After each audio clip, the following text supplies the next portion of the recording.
नमस्कार दोस्तों, जीवीसीएल career institute में आप सभी का हार्दिक स्वागत और अभिनंदन है। दोस्तों, हम 2017 का प्रीवियस ईयर का पेपर सोल्व कर रहे हैं, जिसका पार्ट 1 आ चुका है, जिसमें हमने 14-15 सवाल किए हैं। अब इसका 2017 के पेपर का पार्ट 2 आ रहा है, जिसमें हम कुछ सवाल करेंगे और समझने की कोशिश करेंगे कि किस तरह से एग्ज़ाम में क्वेश्चन आते हैं और हमें किस तरह से सोचना है और किस तरह से उसका जवाब देना है, कितना सटीक देना है।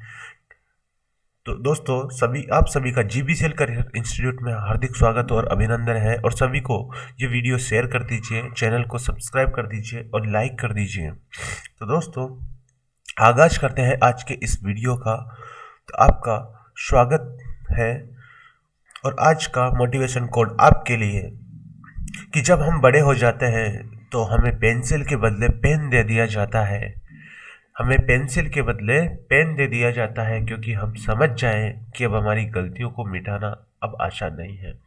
तो दोस्तों, जैसा कि आप सभी को पता है कि मार्च में एग्जाम है, और अब जो आपका टाइम चल रहा है वो ऐसा टाइम है कि यदि इसमें आपने कोई गलती की है, इसमें बिल्कुल भी टाइम मैनेजमेंट नहीं किया है, तो इस गलती को आप कभी नहीं मिटा पाओगे, और केवल पछतावा होगा आपको हमेशा के लिए। तो दोस्तों, इस टाइम का पूरी तरह से यूज़ करें, पूरी तरह से यूटिलाइज करें, और अपनी कामयाबी को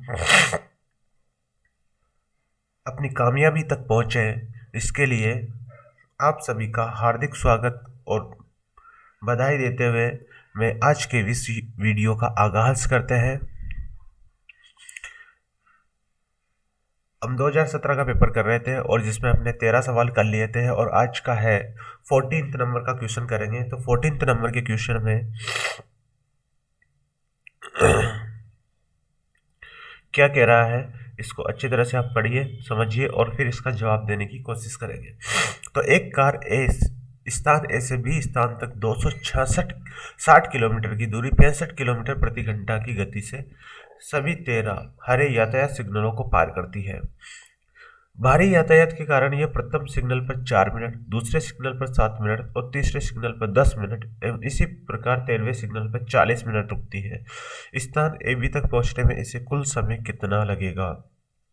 देखो, सबसे पहले इस क्वेश्चन को समझते हैं कि यहाँ से इस क्वेश्चन को समझना है।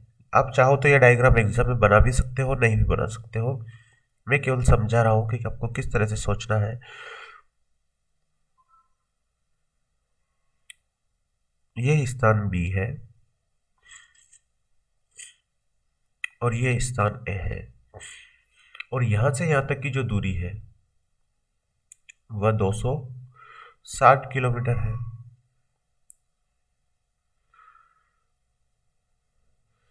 यहां से यहां तक की दूरी 260 किलोमीटर है।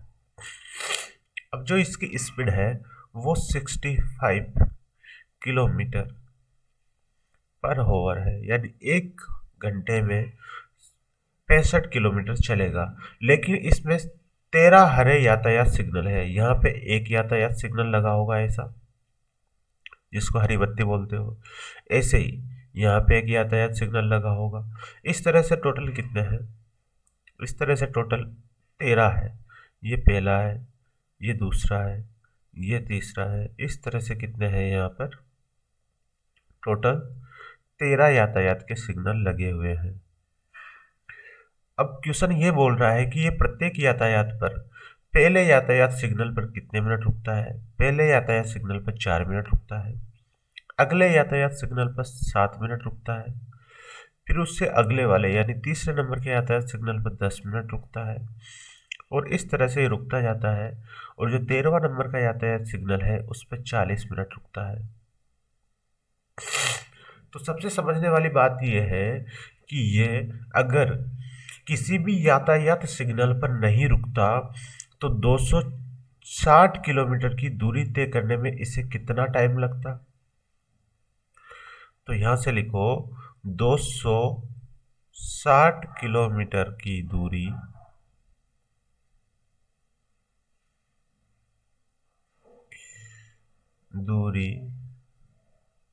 65 किलोमीटर प्रति घंटा से चलता 65 किलोमीटर प्रति घंटा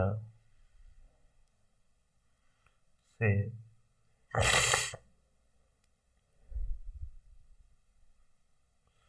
चलने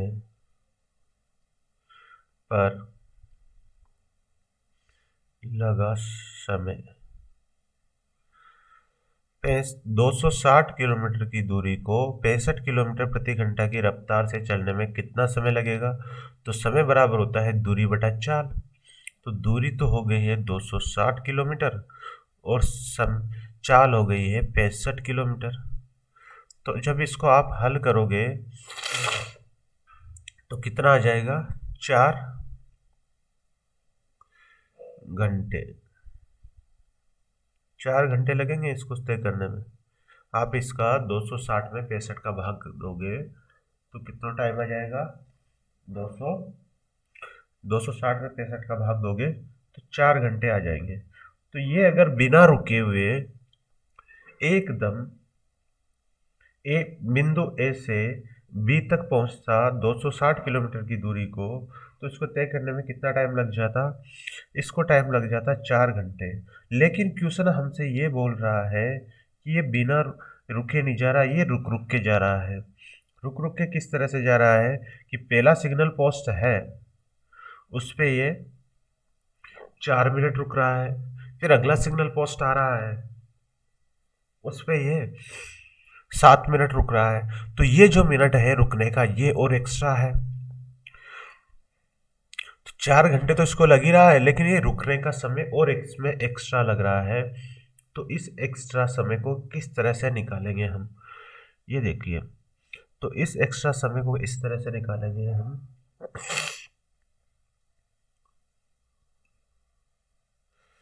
तो यहां से देखिए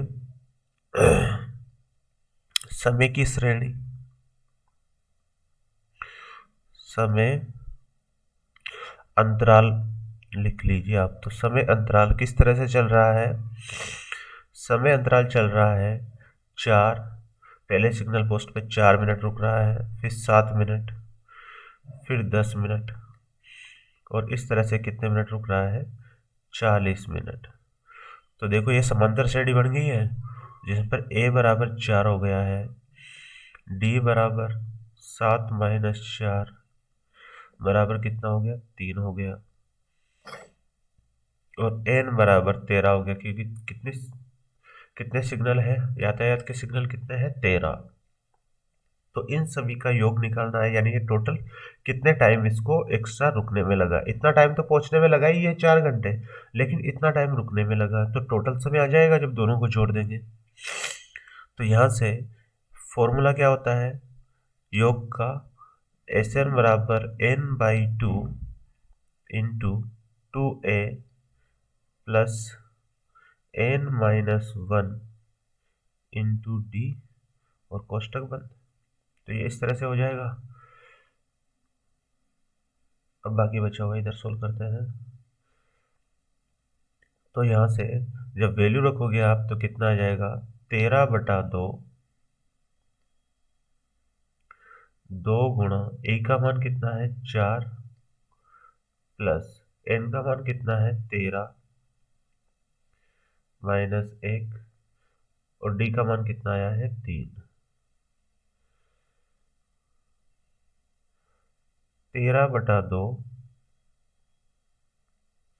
4 दूनी 8 और यहाँ पे आ जाएगा 12 गुणा 3। जब आप इसको हल करोगे तो कितना आ जाएगा? 13/2 ये हो गया 8 प्लस 12 तिया 36।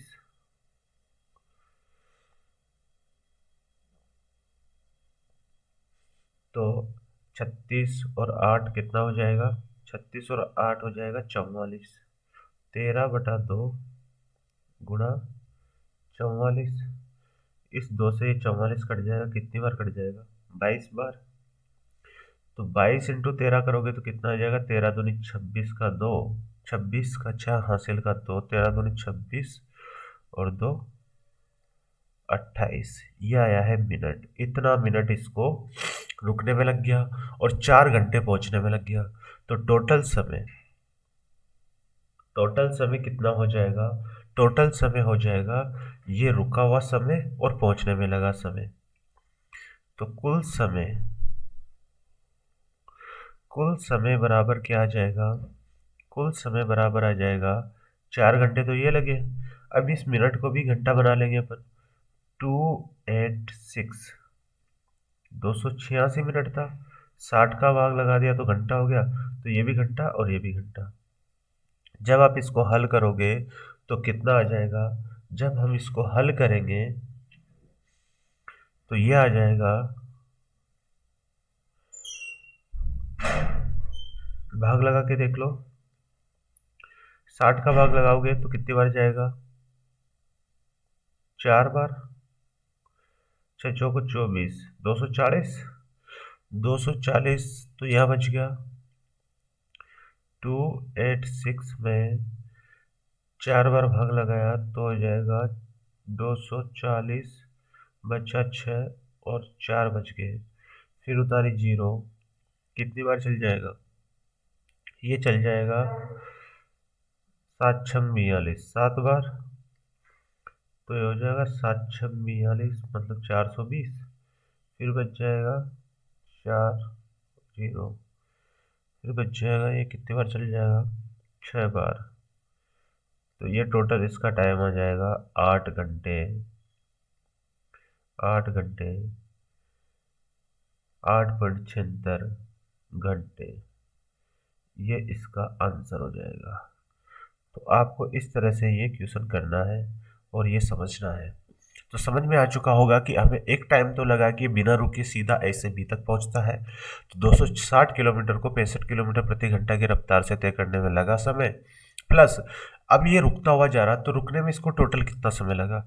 तो इसको ए से बी तक पहुंचने में क्या कौन कौन सा समय लग रहा है, ये चीज़ हमें समझ में आनी चाहिए कि एक तो ये बिना रुके जा रहा है वो समय लग रहा है, दूसरा ये सिग्नल पोस्ट पर रुक रहा है तो कितने टाइम ये रुका है वो समय लग रहा है। यदि दोनों को जोड़ दिया जाए तो ए से बी तक पहुंचने में इसको लगा हुआ कुल समय निकल जाएगा।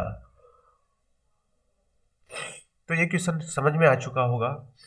अब नेक्स्ट क्वेश्चन की ओर बढ़ते हैं। क्वेश्चन नंबर 15 को देखिए और इसको समझकर कोशिश करिए कि आपको हो पाता है या नहीं हो पाता है। एक सीधे एवं ऊर्ध्वाधर पोल पर यातायात नियंत्रण के लिए सीसीटीवी कैमरा लगा हुआ है।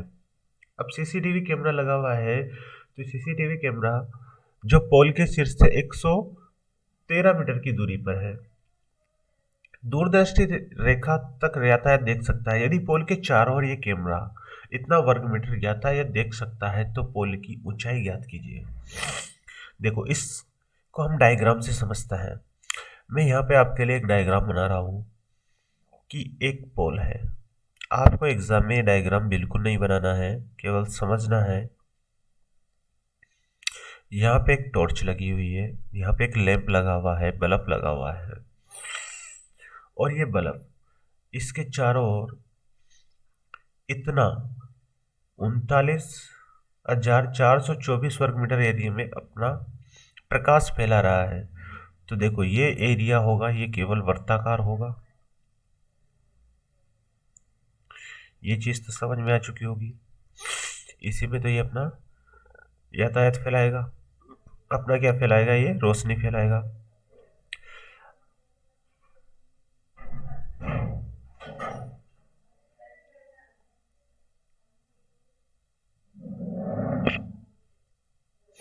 अब देखो ये पोल का जो है लैंप है और यातायात जमीन पे रहेगा। तो यातायात जमीन पे रहेगा तो ये बोल रहा है कि ये 113 मीटर दृष्टि रेखा, देखो यहाँ से अगर मैं इसको आंख मान लूं तो दृष्टि रेखा इसकी यही होगी।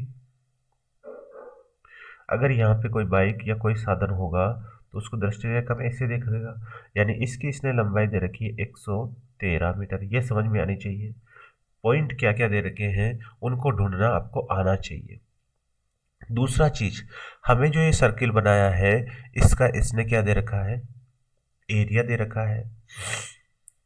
जब इसने हमें एरिया दे रखा है तो हम क्या करेंगे?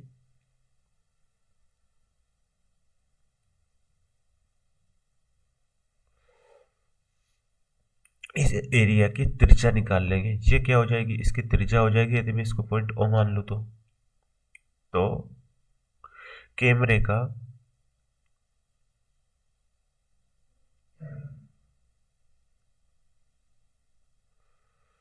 क्षेत्रफल क्या हो जाएगा, क्षेत्रफल हो जाएगा, क्षेत्रफल बराबर हो जाएगा पाई आर स्क्वायर। और इस पाई आर स्क्वायर की वैल्यू कितनी दे रखी है, 39424। इसका मान रख दो यहाँ से। जब आप मान रखोगे तो क्या आ जाएगा, 22/7 गुणा आर स्क्वायर बराबर 39424। देखो 22 है, ये 11 से कटेगा, तो ये संख्या भी 11 से कटनी चाहिए, तो 11 का भाग देके देख लो। देखो 11 से किस तरह से कटती है, 11 तिया 33, बचा 6, 11 पंजे 55, बचे 9, 11 8 88, बचे 4 और 11 चौको 44। और ये 11 से कट गया है 2 बार। इस 2 से वापस इसको काट दो, कितनी बार कट जाएगा ये, देखो 2 एकम 2, 7 दूनी 14, बचा 1, 9 दूनी 18 और 2 दूनी 4। तो यहाँ से आर स्क्वायर की वैल्यू कितनी आ गई है, 7 नीचे था, इधर जाएगा तो गुणा में हो जाएगा, 7 गुणा 1792। इसको और सिंप्लीफाई कर लेते हैं।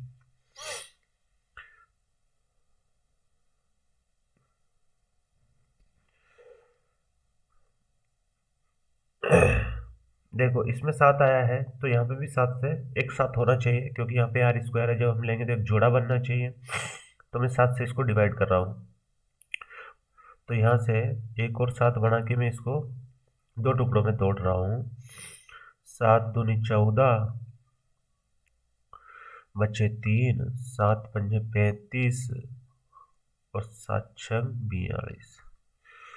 तो देखो यहाँ से आर स्क्वायर की वैल्यू आ गई, तो आर की वैल्यू कितनी आ जाएगी, जब आप इसका वर्गमूल लोगे तो एक जोड़ा बन रहा है, एक जोड़े में से एक साथ आ जाएगा।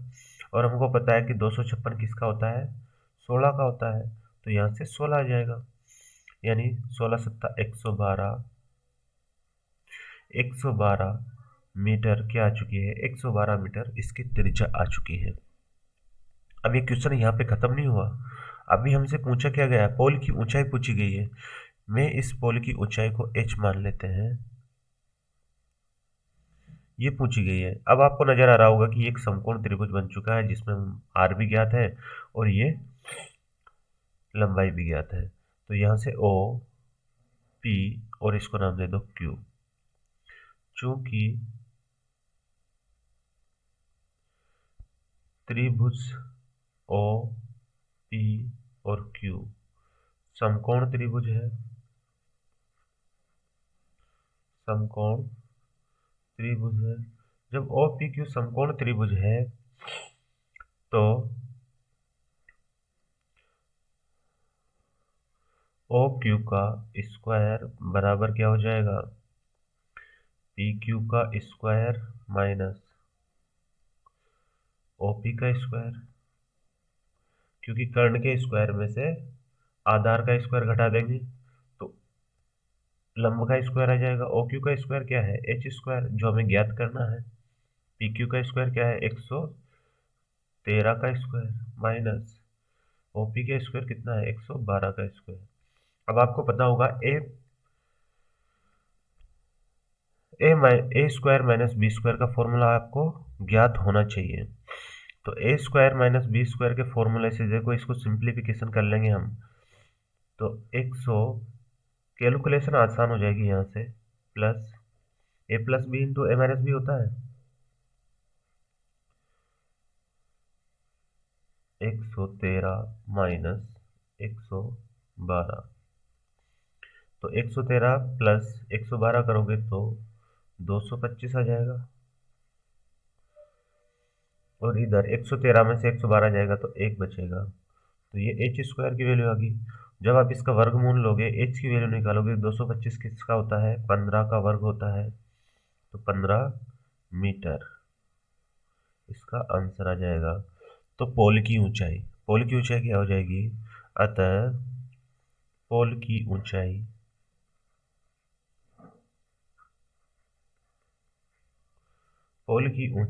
h बराबर 15 सेंटीमीटर, 15 मीटर। ये क्वेश्चन यहाँ पे हो जाता है और आपको ये इस तरह से एग्जाम में इसका जवाब देना है। तो दोस्तों यहाँ तक समझ में आया होगा कि हमें किस तरह से क्वेश्चन को देखकर सोचना है और उसको क्या क्या हमें गिवन है ये समझना है, ये क्वेश्चन में से निकालना कि हमें दिया क्या है। नेक्स्ट क्वेश्चन की ओर बढ़ते हैं मेरे साथियों। एग्जाम मार्च में है और आपको पूरी तरह से पूरी शिद्दत से पढ़ाई करनी है, क्योंकि ये वो टाइम है, यदि ये टाइम हाथ से निकल गया तो फिर आपको पूरे साल भर पछताना पड़ेगा।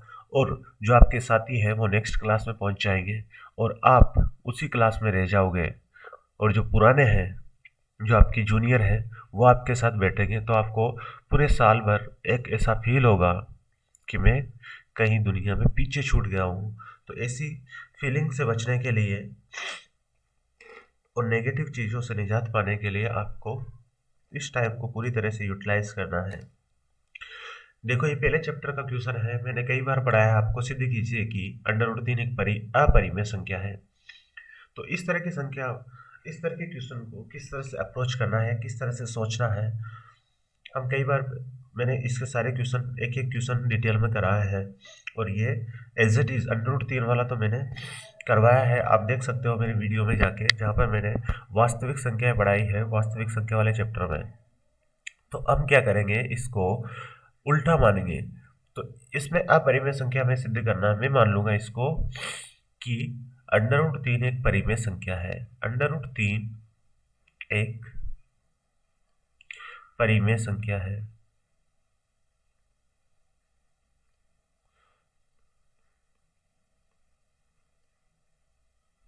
जब √3 एक परिमेय संख्या है तो √3 को p/q के रूप में व्यक्त कर सकते हैं। अतः इसे a/b के रूप में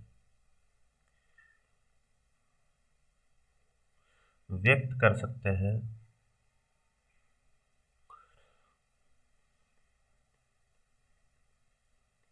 जहां पर a तथा b सअभाज्य संख्या है।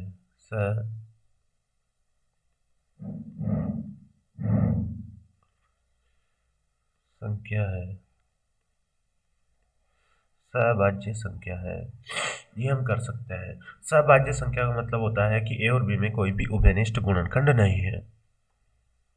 जब √3 को हम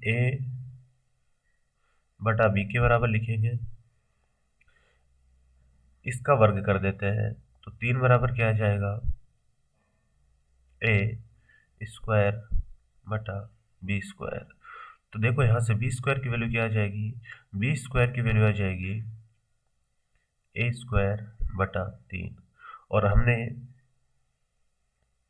चैप्टर 1 में एक प्रमेय पढ़ी थी जिसमें कहा गया था कि किसी भी संख्या को जब अभाज्य संख्या के द्वारा विभाजित किया जाता है तो उस संख्या का वर्गमूल भी उस अभाज्य संख्या के द्वारा विभाजित होता है। तो यहां से प्रमेय, एक पॉइंट कौन सी थी प्रमेय आपने पढ़ी होगी पहले चैप्टर में, और पहले चैप्टर में हमने एक पॉइंट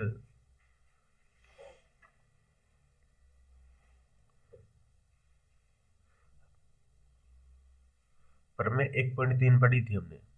और प्रमेय 1.3 क्या कहती है, प्रमेय 1.3 यही कहती है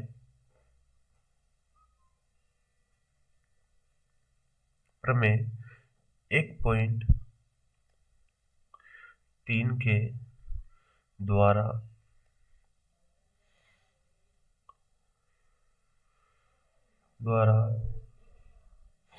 a3 से विभाजित है। जब प्रमेय 1.3 के द्वारा a 3 से विभाजित है। अब मैं इस क्वेश्चन को हाफ क्वेश्चन को इधर कर रहा हूँ, तो मैं इसको किस तरह से मान रहा हूँ,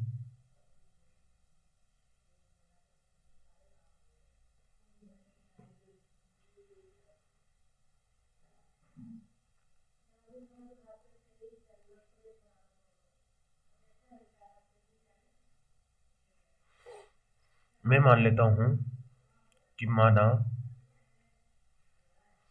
a/3 बराबर k वैल्यू आएगी इसका कोई मान आएगा कौन, जब मैं a में 3 का भाग दूंगा तो क्या आएगा, तो यहाँ से ए स्क्वायर की वैल्यू कितनी आ जाएगी, ए स्क्वायर की वैल्यू आ जाएगी 9k²।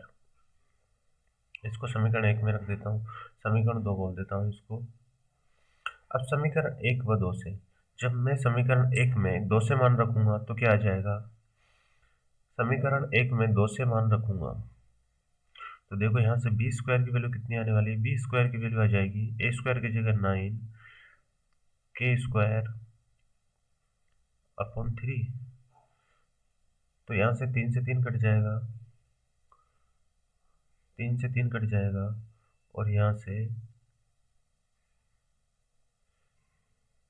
k² की वैल्यू कितनी आ जाएगी, k² की वैल्यू आ जाएगी b²/3।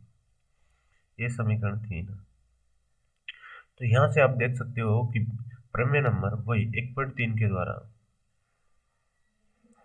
प्रमेय 1.3 से कोई भी अभाज्य संख्या किसी संख्या के वर्ग में भाग देती है तो उस संख्या में भी 3 उस अभाज्य संख्या का भाग जाएगा, से b में 3 का भाग जाएगा। देखो b में 3 का भाग जाएगा, तो यहाँ से आपको पता चल रहा है कि b में 3 का भाग जा रहा है, और यहाँ से आपको पता चल रहा है कि a में 3 का भाग जा रहा है, जबकि हमने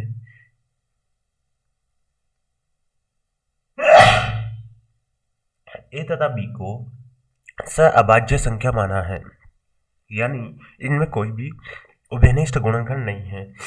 और जैसा हम मान के चले थे वैसा नहीं आ रहा, क्योंकि इनमें उभयनिष्ठ गुणनखंड 3 आ रहा है, जो कि गलत है।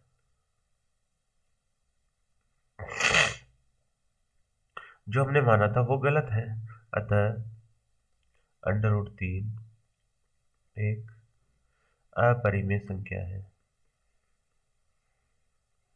अपरिमेय संख्या है। तो √3 क्या आ गई है, अपरिमेय संख्या आ चुकी है। इस तरह से आपको सारे क्वेश्चन सोल्व करने हैं। आई होप ये क्वेश्चन समझ में आ गया होगा, क्योंकि इसमें करने का कोई अलग से पैटर्न नहीं है, एकदम सिंपल सा मेथड है। Question number 17, x³ - 6x² + 11x - 6 को x - 2 से भाग दीजिए और विभाजन एल्गोरिथम की सत्यता की जांच कीजिए। तो हमको यहाँ से इस क्वेश्चन को, देखो आपने बीज गणित पढ़ी होगी, बहुपद पढ़े होंगे, उनमें किस तरह से इसको डिवाइड करना है, और किस तरह से हमने एक फॉर्मूला पढ़ा था कि भाज्य बराबर भाजक गुणा भागफल प्लस शेषफल वाला जो फॉर्मूला है उसकी सत्यता की यहाँ पे जांच करनी है। तो ये क्वेश्चन पढ़ के समझ में आ जाना चाहिए कि हमें क्या क्या ज्ञात करना है और क्या सिद्ध करना है। तो चले इस क्वेश्चन को सोल्व करते हैं। आपको सिंपल सा उसी तरीके से भाग देना है बिना टाइम वेस्ट किए, क्योंकि पूरा से पूरा पेपर आपको सोल्व भी करना है। टाइम ज़्यादा नहीं है, 3.25 घंटे को ज़्यादा नहीं होते हैं। अगर सारे क्वेश्चन आप अटेम्प्ट करोगे तो आपको बिल्कुल भी नहीं लगेगा कि 3.25 घंटे मैथ्स के पेपर में ज़्यादा है। आप कब का टाइम कब निकल जाएगा आपको पता भी नहीं चलेगा, और आप टू द पॉइंट आंसर दोगे तभी ये सारे क्वेश्चन कर पाओगे। तो कितनी बार भाग जाएगा इसमें, देखो यहाँ पे घात 3 है, यहाँ पे घात 1 है, तो 2 घात बार भाग जाएगा। जब 2 घात बार भाग जाएगा तो जब इसको गुणा करोगे x - 2 को x² से, तो x³ आ जाएगा, माइनस का 2x² आ जाएगा। इसको घटाने का तरीका क्या होता है, चिन्ह परिवर्तन कर देते हैं, यहाँ पे प्लस, यहाँ पे माइनस है तो प्लस कर देते हैं और यहाँ पे प्लस है तो माइनस कर देते हैं। देखो ये प्लस का है और ये माइनस का हो गया तो ये से कट ही जाएगा। यहाँ पे 6x² प्लस माइनस का है और यहाँ पे 2x² अब प्लस का हो गया, ये वाला चिन्ह माना जाएगा। तो दोनों में से जाएगा तो माइनस का 4x² बच जाएगा। पूरी की पूरी संख्या वैसे के वैसे उतार दो, 11x माइनस 6। अब कितनी बार भाग जाएगा? देखो जो यहाँ पे कोफिशिएंट है उतनी बार भाग जाएगा। तो माइनस का एक तो 4 है और x² लाना है तो हमें x से मल्टीप्लाई करना पड़ेगा, तो 4x² बार हो जाएगा। माइनस के 4x² माइनस, अब देखो यहाँ पे माइनस का 4x से गुणा करेंगे, माइनस के 2x को, माइनस के 2 को, तो ये हो जाएगा प्लस का 8x। समझ में आ गया होगा यहाँ तक किस तरह से आपको करना है। यहाँ पे प्लस का चिन्ह है तो यहाँ पे चिन्ह परिवर्तन होगा तो ये माइनस का आ जाएगा, यहाँ माइनस का चिन्ह है तो चिन्ह परिवर्तन होगा तो ये प्लस का आ जाएगा। अब जो 4x² के आगे जो चिन्ह माना जाएगा वो प्लस का माना जाएगा। देखो ये प्लस का है और ये माइनस का है तो ये कट जाएंगे दोनों, ये दोनों तो कट जाएंगे। ये हो जाएगा 8x माइनस का हो गया, 11x प्लस का हो गया। तो 11x में से 8x जाएगा तो 3x बच जाएगा और माइनस का 6 तो ऐसे कैसे उतर जाएगा। अब भाग कितनी बार जाएगा? देखो इसके आगे प्लस का चिन्ह है और 3x है तो यह भाग जाएगा 3 बार, क्योंकि हमें जो आगे वाली संख्या है वो सेम बनानी होती है। तो 3x और माइनस का 2, 3 से मल्टीप्लाई होगा तो माइनस का 6 हो जाएगा। तो देखो 3x में से देख चिन्ह परिवर्तन कर लो, यहाँ माइनस का है तो यहाँ प्लस का हो जाएगा और यहाँ प्लस का है तो माइनस का हो जाएगा। 3x में से 3x जाएंगे तो 0 बचेगा और 6 में से 6 जाएंगे तो 0 बचेगा। तो ये भाग विधि से हमने इसको हल कर लिया है। अब हमारा जो फॉर्मूला था वो क्या था? वो ये था, भाज्य बराबर क्या होता है? भाज्य बराबर होता है भाजक गुणा भागफल प्लस शेषफल। अब इसमें शेषफल अपना कितना आया है? शेषफल आया है भाज्य, भाज्य पूरी की पूरी संख्या है x³ minus 6x² plus 11x minus का 6, ये भाज्य है। भाजक क्या आया है? भाजक था अपना हमारा x - 2, भाजक है, जिसका भाग देते हैं वो भाजक है, जिसका भाग देते हैं वो भाजक है। और भागफल क्या आया है? भागफल आया है x² माइनस 4x प्लस 3 और शेषफल कितना है? शेषफल हमारा आया है 0। तो दोस्तों इसको हल करते हैं, लेफ्ट हैंड साइड को हम सोल्व करते हैं। जब लेफ्ट हैंड साइड को आप सोल्व करोगे तो क्या आ जाएगा? देखो x से गुणा करके देखो, x से पूरी संख्या को गुणा कर रहे हैं हम, तो x³ minus 4x minus 4x² plus के 3x, अब माइनस 2 से गुणा करते हैं, माइनस का 2x² minus minus plus 4x और माइनस का 6। तो देखो यहाँ से संख्या कितनी आ गई है? x³ माइनस x² के टर्म से देख लो, यहाँ पे 4x² और 2x² दोनों माइनस के हैं तो जुड़ के कितने हो जाएंगे? 6x², 6x², 3x और 8x दोनों जुड़ के कितने हो जाएंगे? 11x, और जो संख्या है वो केवल 6 बची हुई है माइनस का, तो माइनस का 6। तो यहाँ से राइट हैंड साइड बराबर क्या हुई है? Left hand side. तो इसको आप लिख सकते हो इति सिद्धम, ये आपका आंसर था। तो आपको समझ में आना चाहिए कि क्वेश्चन में हमें क्या दिया गया है और क्या पूछा गया है। तो जो दी गई है संख्या है वो हमें अच्छी तरह से समझनी है। जब आप ये समझ जाओगे कि मैं क्या दे रखा है तो आपको क्वेश्चन वैसे ही हो जाएगा। क्वेश्चन नंबर 18 की ओर बढ़ते हैं। किसी टीवी सेट का निर्माता चौथे वर्ष में 720 टीवी तथा छठे वर्ष में 1080 टीवी सेटों का उत्पादन करता है, ये मानते हुए कि प्रत्येक वर्ष उत्पादन में एक समान रूप से एक निश्चित संख्या में वृद्धि होती है। तो प्रथम 9 वर्षों में कुल उत्पादन ज्ञात कीजिए। देखो, इसमें दिया गया है कि छठे वर्ष में चौथे वर्ष में 720 टीवी का उत्पादन होता है और छठे वर्ष में 1080 टीवी का उत्पादन होता है, लेकिन ये उत्पादन एक निश्चित संख्या में बढ़ता जा रहा है। ये टर्म्स इसने दे दी गई है। तो यहाँ से क्वेश्चन को करने का एक क्लू मिल चुका है, एक हिंट मिल चुका है कि जो वृद्धि हो रही है उत्पादन में वो एक निश्चित हो रही है, एक फिक्स संख्या में हो रही है। तो यहाँ से किस तरह से क्वेश्चन को सोल्व करेंगे। चौथे वर्ष में टीवी उत्पादन, चौथे वर्ष में टीवी उत्पादन, चौथे वर्ष में टीवी उत्पादन कितना हो रहा है? 720 टीवी का हो रहा है। छठे वर्ष में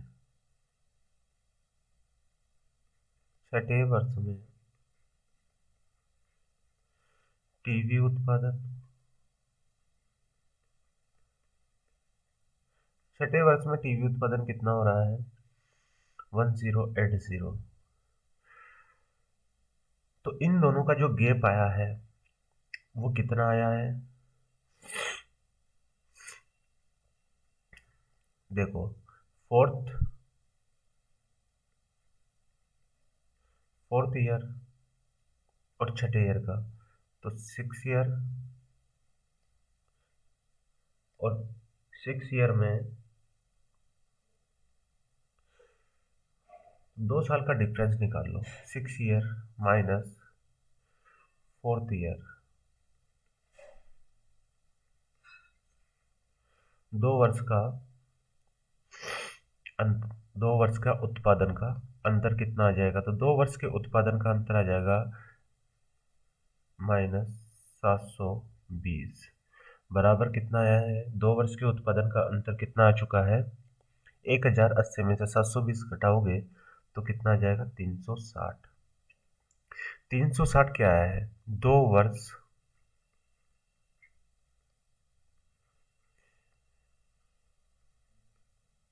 उत्पादन का, 2 वर्ष के उत्पादन का अंतर आया है।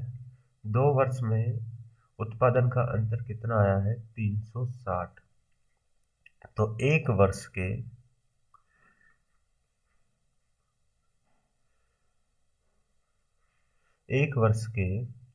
उत्पादन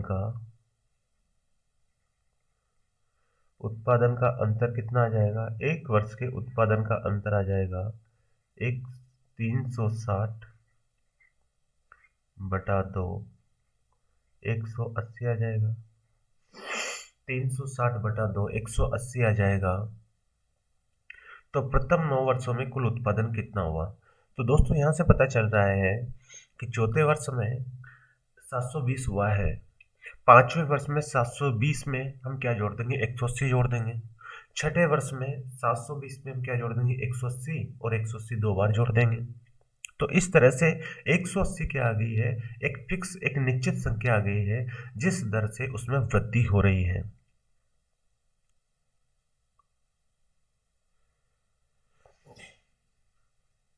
तो एक वर्ष के उत्पादन का अंतर इतना आ चुका है। तो 9 वर्ष में टोटल प्रोडक्शन कितना हो जाएगा? तो हमें पता है कि एक वर्ष में कितना हो रहा है? 180 हो रहा है। तो 4 वर्षों में कितना हो जाएगा?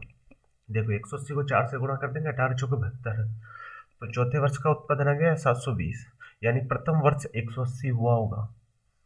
तो यहाँ से आ जाएगा, अतः प्रथम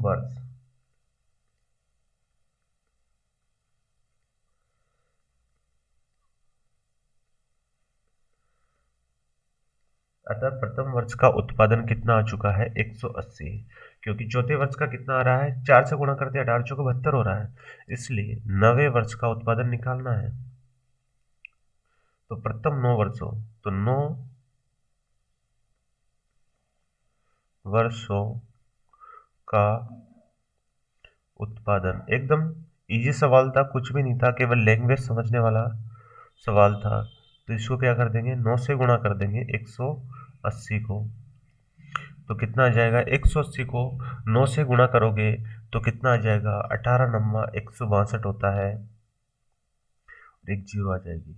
इतने टीवी सेट आ जाएंगे और यही हमारा आंसर है। तो आपको इस तरह से इस सवाल को समझना था और जवाब देना था। केवल 5-7 लाइन का सवाल है। नेक्स्ट क्वेश्चन की ओर बढ़ते हैं।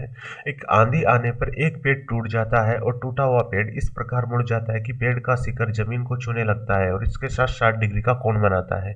पेड़ के पाद बिंदु की दूरी जहाँ पेड़ का शिखर जमीन को छूता है 3 मीटर है। पेड़ की ऊंचाई ज्ञात कीजिए। देखो इस तरह का सवाल बहुत ही इंपॉर्टेंट है और ये लगातार कई सालों से एग्जाम में आ रहा है और इसके पूछे जाने की, आगे भी पूछे जाने की संभावना बहुत ही ज़्यादा है।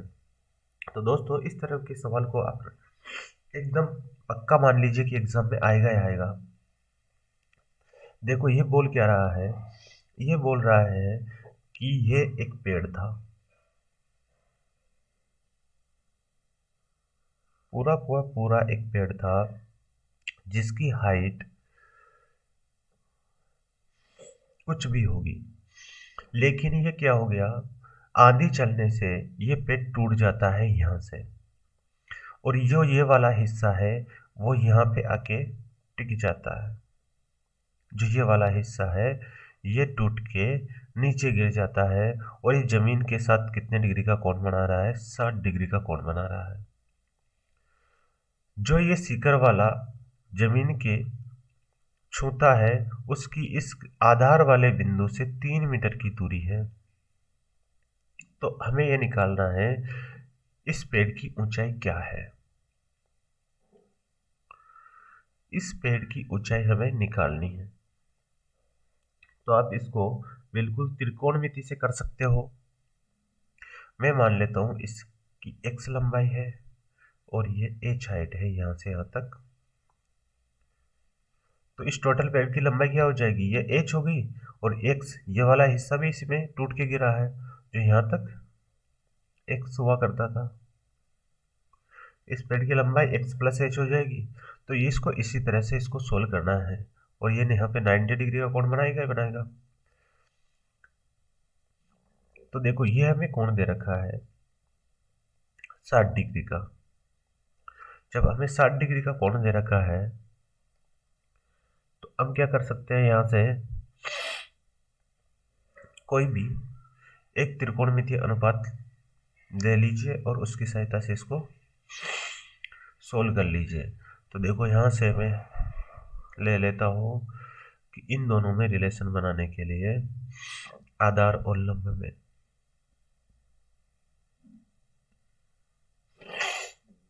साइन की वैल्यू लेते हैं। Sine 60 degree, sine 60 degree. Sine क्या होता है, लंब बटा कर्ण होता है, लंब बटा कर्ण होता है। तो यहाँ से दोनों चर और अचर हो जाएंगे।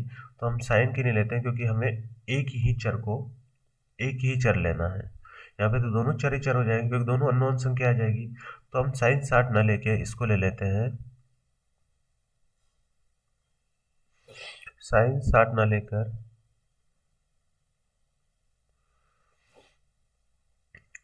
हम ऐसी संख्या लेते हैं जिसमें एक ही वेरिएबल होता है। जैसे मान लो इसको ले लेते हैं हम कोस ले ले, तो कोस ले लो। कोस क्या होगा, कोस हो जाएगा आधार बटा कर्ण हो जाएगा। बिल्कुल कोस ले लो, कोस थीटा, कोस थीटा बराबर लाल बटा कक्का से आधार बटा कर्ण हो जाएगा और आधार की वैल्यू 3 है, कर्ण की वैल्यू x है। कोस 60 की वैल्यू कितनी होती है, कोस 60 की वैल्यू भी,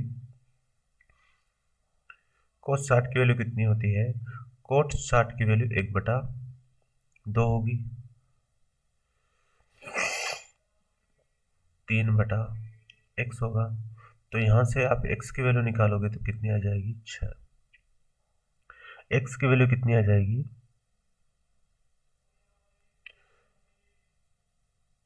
6 मीटर।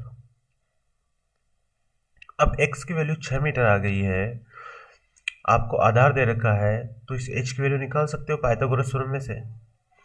पाइथागोरस प्रमेय लगा दो, पाइथागोरस प्रमेय। पाइथागोरस प्रमेय लगाओगे तो क्या हो जाएगा, एक्स स्क्वायर बराबर 3 का स्क्वायर प्लस h का स्क्वायर, क्योंकि कर्ण का स्क्वायर बराबर आधार का स्क्वायर प्लस लंब का स्क्वायर होता है। जब आप इसको हल करोगे, x की वैल्यू कितनी आ गई है, 6 का स्क्वायर हो जाएगा, 3 का स्क्वायर 9 आ जाएगा, प्लस h स्क्वायर ऐसे कैसे आ जाएगा, 36 माइनस 9 बराबर h स्क्वायर आ जाएगा। तो h स्क्वायर की वैल्यू कितनी आ गई है, x स्क्वायर की वैल्यू आ गई है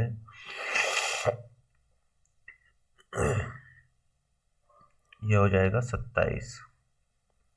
तो h बराबर कितना आ गया है, √27। और √27 को आप क्या लिख सकते हो, √27 को लिख सकते हो 9 गुणा 3, 27 होता है। 9 अंडर रूट के बाहर आ जाएगा तो क्या बच जाएगा, 3√3। अब टोटल लंबाई, पेड़ की लंबाई निकालने में, तो पेड़ की लंबाई, कुल लंबाई, पेड़ की कुल लंबाई कितनी हो जाएगी, x प्लस h है। x की वैल्यू कितनी है, x की वैल्यू 6 है, और h की वैल्यू कितनी आ गई, 3√3 मीटर। देखो यूनिट आपको लिखनी है, क्योंकि यूनिट नहीं लिखोगे तो आपके एग्जामिनर नंबर काट लेगा। तो यहाँ से ये पेड़ की टोटल लंबाई आ गई और ये हमारा आंसर है। तो क्वेश्चन बिल्कुल आसान था, ज़्यादा कुछ नहीं था, केवल समझने वाली बात थी। क्वेश्चन नंबर 20 करो। सिद्ध कीजिए कि किसी बाह्य बिंदु से किसी वृत्त पर खींची गई स्पर्श रेखाओं के बीच का कोण स्पर्श बिंदु को मिलाने वाली रेखा खंड द्वारा केंद्र पर अंतरित कोण का संपूरक होता है।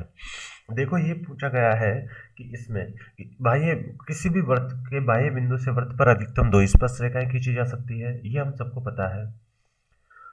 तो इस क्वेश्चन में करना क्या है कि ये एक वृत्त है। अब इस वृत्त से के किसी बाह्य बिंदु से वृत्त पर स्पर्श रेखाएं खींची गई है। मान लेते हैं एक स्पर्श रेखा ये खींची गई है, दूसरी स्पर्श रेखा ये खींची गई है। तो इन स्पर्श रेखाओं के बीच जो कोण बन रहा है वो इनके द्वारा केंद्र पर अंतरित कोण, देखो इनके द्वारा केंद्र पर ये अंतरित कोण है, इस अंतरित कोण का संपूरक होता है। संपूरक का मतलब 180 माइनस थीटा होता है, इसको बोलते हैं संपूरक कोण। इसको P मान लो, इसको A मान लो और इसको B मान लो। अब हमें निकालना है इस कोण का संपूरक होना चाहिए। देखो ये कोण थीटा मान लेते हैं, तो ये कोण है इन दोनों स्पर्श रेखाओं के बीच जो कोण आएगा ये 180 माइनस थीटा आना चाहिए। तो यहाँ से इसको किस तरह से सोल्व करना है, ये हमने डायग्राम बना दिया।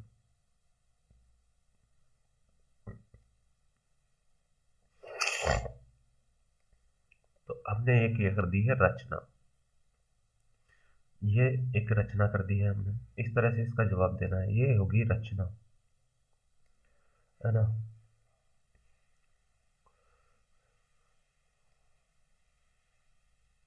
यहां से OA लंबवत है AP पे, तथा ये हमको पता है क्योंकि त्रिज्या स्पर्श रेखा पर लंबवत होती है, तो ये कोण 90 डिग्री का होगा, ये कोण भी 90 डिग्री का होगा, ये कोण भी 90 का होगा, ये कोण भी 90 का होगा।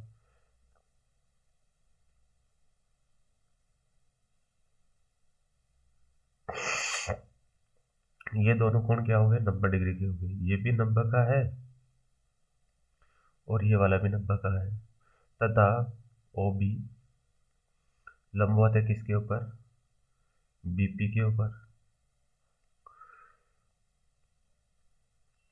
माना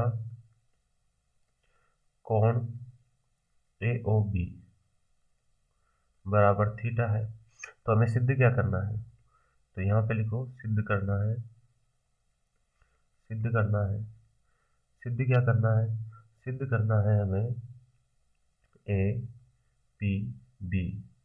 APB बराबर, संपूरक कोण सिद्ध करना है। संपूरक क्या होता है, 180 माइनस थीटा होना चाहिए, ये हमें सिद्ध करना है।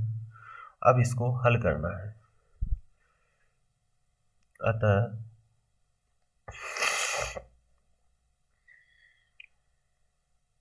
चतुर्भुज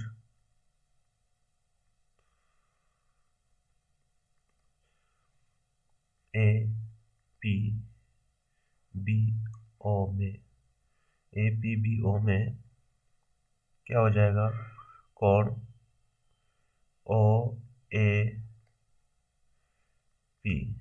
प्लस कोण APB प्लस कोण PBO और कोण AOP, इन चारों कोणों का योग कितना होगा, 360 डिग्री होगा।